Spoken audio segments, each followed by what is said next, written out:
People think there is something called as negative thought and positive thought. They want to remove the negative thoughts and have only positive thoughts. For such people, I would ask them to just experiment for 10-15 seconds. Let them forcefully remove one thought from their mind. For example, next 10 seconds, just don't think of a monkey. You will see you will be full of monkeys. So what I'm saying is, this is the nature of your mind, because in this mind, all the three pedals are throttle. There is no brake, there is no clutch. Whatever you touch, it will only go faster. In this kind of mind, people have been taught from moral teachers and religious teachers, do not think about bad things. Well, since then it's been a full-time job. So there is no way you can handle the mind like this. This doesn't need any great enlightenment. If you spend 2 minutes with your eyes closed, you will realize you cannot do anything forcefully with this mind. So, I want to remove negative thoughts.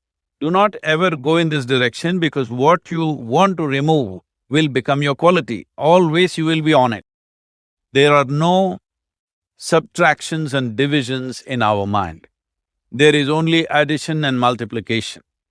If you try to do something with it, it will say one more. If you try hard, it will multiply into many more. In this mind, you don't try to identify what is positive, what is negative and try to remove it.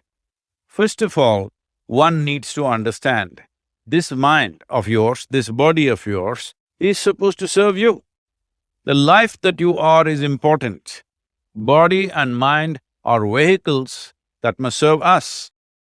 If you sit in a vehicle, it must go where you want to go. If it goes to its own destination, what is the point of such a vehicle? It's just a nuisance. Right now, most human beings are unfortunately experiencing this fantastic possibility of human mind as a nuisance, as a troublesome thing. Well, this is the most beautiful thing you have.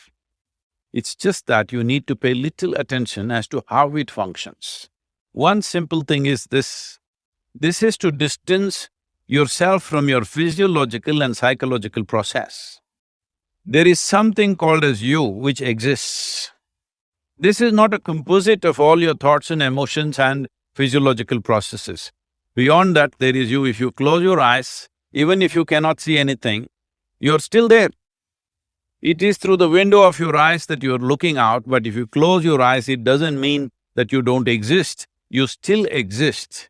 So beyond your thought, you still exist. Beyond your emotion, you still exist. So that you, the life that you are, this has to come into your experience. Why is it that you're not allowing that to come into your experience, which is the most significant aspect of who you are? What I'm thinking, what you're thinking is not the important thing. We are alive right now, that is the important thing. So, it is important that you focus on this fundamental sense of aliveness within you, and then you will see there is a natural distance between you and your thought process. Once there is a distance between your psychological process and your physiological process, this is the end of suffering. Because there are only two kinds of suffering that human beings go through, physical suffering and mental suffering. Once you create a little space between you and your mind, between you and your body, this is the end of suffering.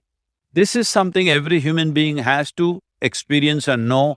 Otherwise, thinking I will just remove negative thoughts and I will have positive thoughts, all the best, it's not going to work 100%. It's not going to work because nobody can remove it, they can avoid it for some time. So when negative thoughts come, you say Ram Ram, Shiva Shiva, whatever you want.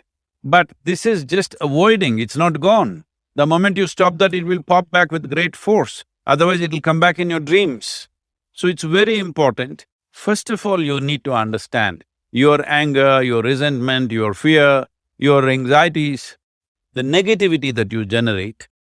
Generally resentment, anger, it is always directed towards somebody. But we need to understand this is poisons that we are drinking and expecting somebody else to die.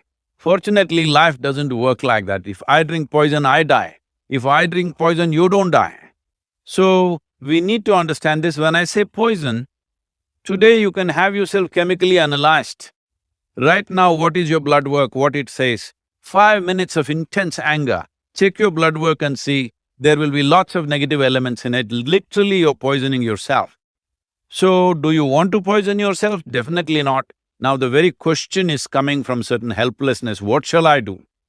Don't do anything, just sit back and just concern yourself with something which is a life process, maybe your heartbeat, maybe your breath, maybe just the sensation of being alive. Depending upon how sensitive or how perceptive you are, accordingly, find something. It could be a sensation in the body, it could be breath, it could be heartbeat, it could be anything, something which indicates life to you. Just pay attention to that for some time. Slowly you will see there is a distinction between what is you and what you have gathered